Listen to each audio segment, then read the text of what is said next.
Hey, about this JMC, and I already know I talked about 354, but this is something I just realized I couldn't believe this. When I was rereading Berserk to do some research in future videos, I was rereading volume 27, and I was like in the page 228, the depths of the hellfire, and I was like, what the hell? I was like, oh my god, and I had to reread that chapter again. Because this whole these whole few days after we all got done reading Berserk 354, we all assumed that Casca may have the idea of evil within her, and some of us kind of debunked that because Kentaro Mora took it out on 83 on volume 13, saying this is non-canon. I also thought this as well, but I also have my doubts. But when I was rereading this again, it's almost like play by play. I mean, none of us, well, as far as I know, none of us even talked about the comparisons for volume 27 to to to chapter 228 to chapter 354, and I did these markings right here as well because the way how they saw that spiral to a heart, the Casca, it did get us a lot. It did fool us a lot. I'm really pumped right now. This really did give us a lot of inclination that he may be playing, maybe playing us saying this is the idea of here. But dude, I'm not certain this is 100%, man. I'm just making comparisons. But holy crap, if we did get played, man, Kentaro Mora is a genius, man. And when I was just reading through it, man, I was like, it triggered my mind, man. I was like, holy crap, let me go look back in this. I'm like, let me go look back at this previous chapter. And as you can see, of course, you got the God Hand, you got the blue with, you got the let me start over. I'm sorry, guys.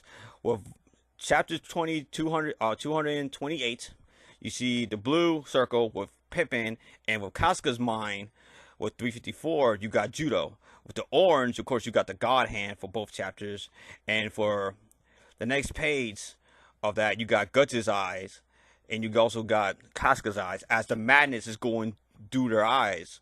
And you also got the yellow where Casca is being raped by Griffith, and you also got her point of view when Guts is being held down.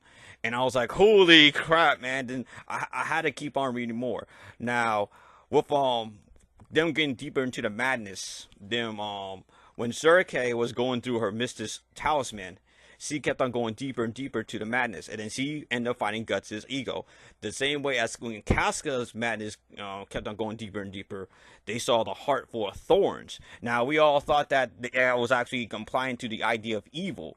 So it may be still implied to that too, but if it since it's non-canon, and since Kentaro Mora didn't say that he may go back to it and say that I may be giving too much information to it, I'm just gonna just take his word saying that he just took it out.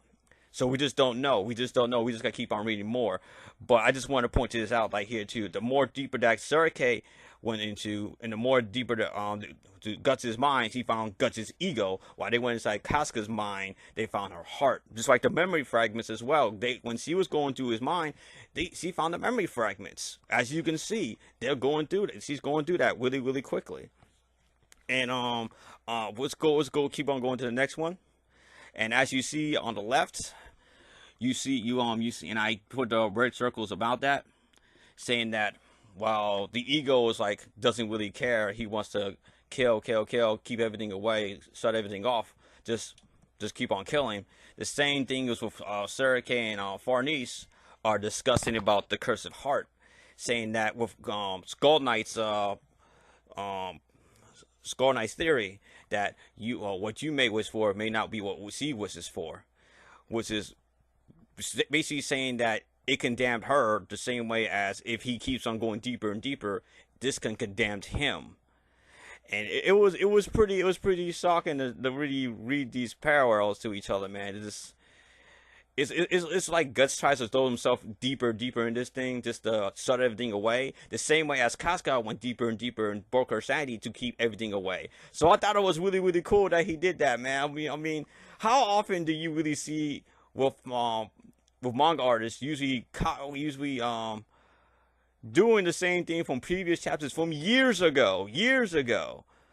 because we're all caught up with the new chapter, man. Some of us don't go back to your old issues. I do a lot because I really want to do some research and put more input on this thing, because I've been talking to my friends about this, man. They said like, you need to make videos on this, so I'm doing a video about this. So let's keep going to the next page.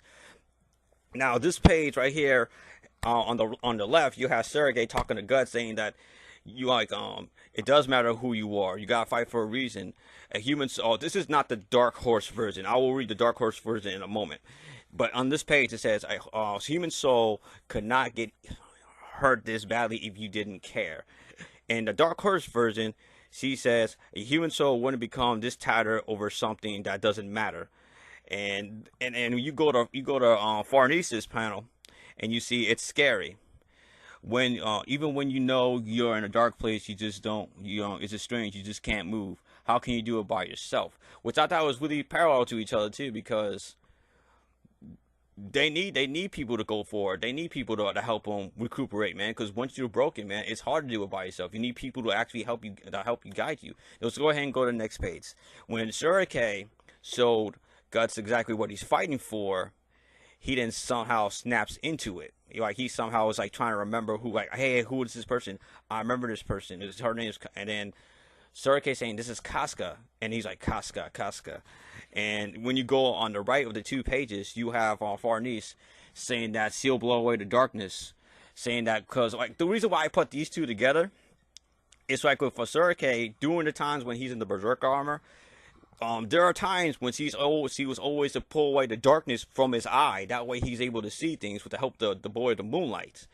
So this is almost kind of similar to what they're going through, especially when it's like a journey. Especially when I talk about a journey, and I thought it was like really cool. And then in this page right here too, when she tells him like, this is Guts. You are the protector of Casca, the branded girl. The same thing as when. Maybe I should have put the other page of this one, but this one seemed more similar to me, I guess. But the same thing was when Farnese was talking to Mini Casca, saying that even though you are afraid, you can't be. Man, I'm just so excited. Saying that even though that you're afraid, even though you're afraid, will be there with you, and not only that, just giving her a heads up saying that you'll see him soon. It could apply to Guts or the moon on the boy of the moonlight, which I thought was also kind of similar to this as well. And the next, this 2-pager, when you see Guts kind of like snaps back into it, and you see Mini Casca accepting her role, even though the heart is full of thorns, accepting the consequence that maybe her mind can actually get torn to shreds or what have you, and just be even more depressed. So let's keep going till this is the last page I'm going to show you guys, and you see like the way how Guts looks like when he got up on the Berserker armor. It looks like he just came out from a dream, like a really battered, tired dream, like a tired nightmare. The same thing as how on the right when Casca is waking up from her nightmare of doing her eclipse.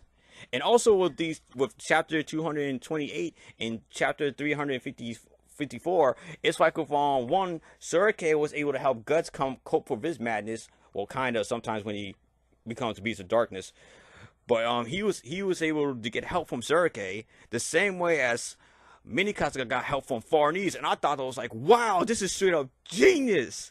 I just couldn't believe it, man. That these parallels was able to just be in one chapter, man. It's just insane. So the next chapter, we don't know what's gonna happen in the next chapter, man. It's just gonna be insane to see exactly what she's gonna want. But I did want to bring these 2 chapters to you guys. I want to hear your thoughts and theories on this mess, man. Like, what do you guys think about that? How similarity the chapter 228 from volume 27 to the current chapter 354. Let me know what you guys think. This is James C. Later.